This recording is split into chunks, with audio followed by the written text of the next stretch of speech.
selling real with Chevy. Hey everyone, welcome to IJustWatched. It's your boys, we're back, and we're here to talk Disney's Pixar Soul, the animated film. But before we do jump into this film, discuss the usual, which is hopefully you like this video enough to hit that like button, click the subscribe to stay tuned to see more of our shenanigans, hit the little bell to get notified when those shenanigans release. That being said, let's talk Soul. Alright everyone, so Pixar's back at it with Soul.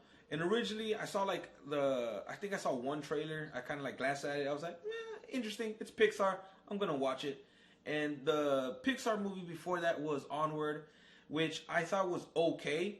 The first 3 quarters of the movie to me was like, meh. The last quarter was good. And I was like, all right, it's an okay movie. Pixar. Cool. You know, whatever. I still trust in Pixar. The talented people over there creating beautiful, crazy stories. So obviously I was gonna watch this. I remember watching this and going like, all right, cool, let's get into it. And I was sitting there watching it. After I watched it the first time, I kind of had this moment. I was like, okay, that was actually really good. You know what? I can immediately say I liked it way more than Onward.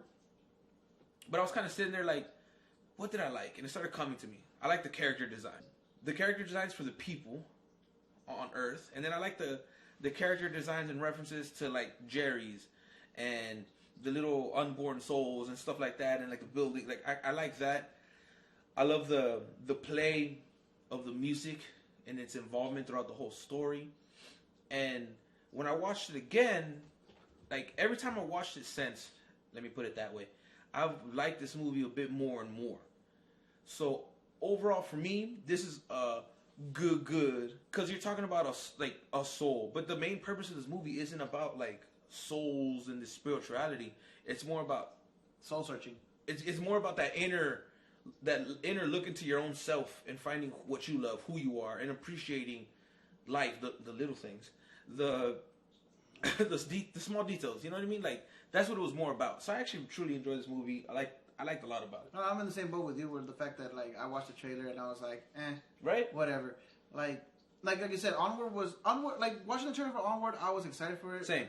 But it wasn't what I expect. Like I expected it to be better, and I kind of got okay. It was a good watch. I probably wouldn't watch it again unless like I'm bored and I'm like, I fucking play it. When he's playing the piano and you get to see him where it's like all these colors, it gave me a lot of Fantasia vibes. And I was like when he's doing the audition. At the beginning, and I was all like, oh cool, you know this that's Fantasia. It gave me Fantasia vibes, and I was like, okay, that's probably what it was gonna be. It wasn't what it was going to be. And I was like, okay, never mind. I lied. It was like a glimpse into what they later call when you're in the zone. Exactly. And I kind of like that too. Like how the in the zone is like that.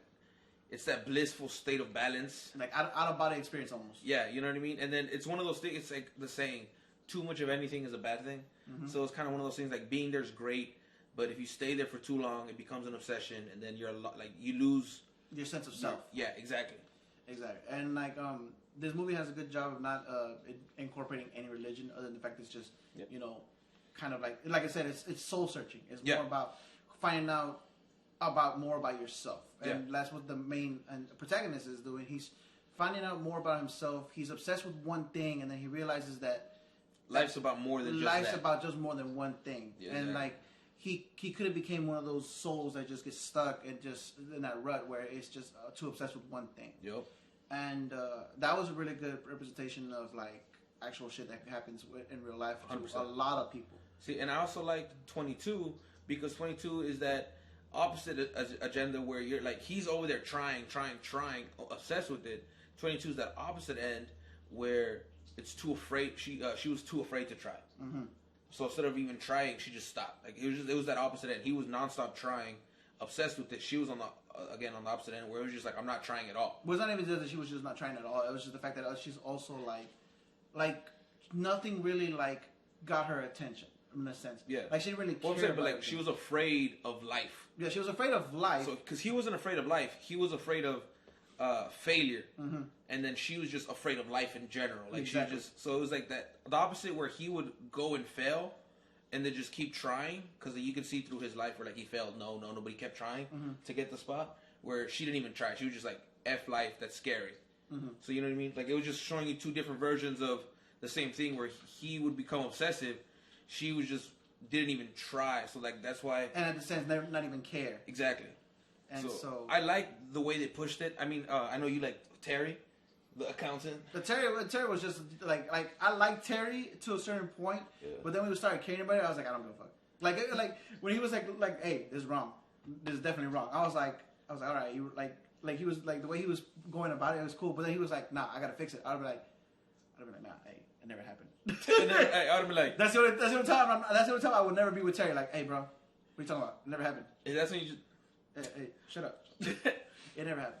So like it's like you get a lot of mediums here. You get music, you get art, you get just different types of medium of this art, and it's combined really well into this movie, and I liked it a lot. I think one thing that really bothered me from this movie is the fact that it's a recurring thing with a lot of Disney movies, not just Pixar. There's a lot of Disney movies where the main protagonist is basically either a black person or Hispanic, Latino, whatever, just different. And sometimes they take that away from that character. For like I said, like obviously we know he's a black American, and but then when he dies, he becomes this thing, a little soul. And yeah, you can say like, oh well, they're trying to say that there's no actual race. It's just everybody's the same person. Yeah, that's true. But like they do it as well with Emperor's New Groove. You got this emperor who's from like the Incan times, and then he gets to turn animal through the whole entire movie. Same thing with him. He's turned into a soul, and then he turns into a cat. Like it's a recurring thing with Disney where they'll just get different ethnicities and just change them into an animal throughout the whole entire movie. Another one is a thing. Another movie, for instance, is Princess and the Frog.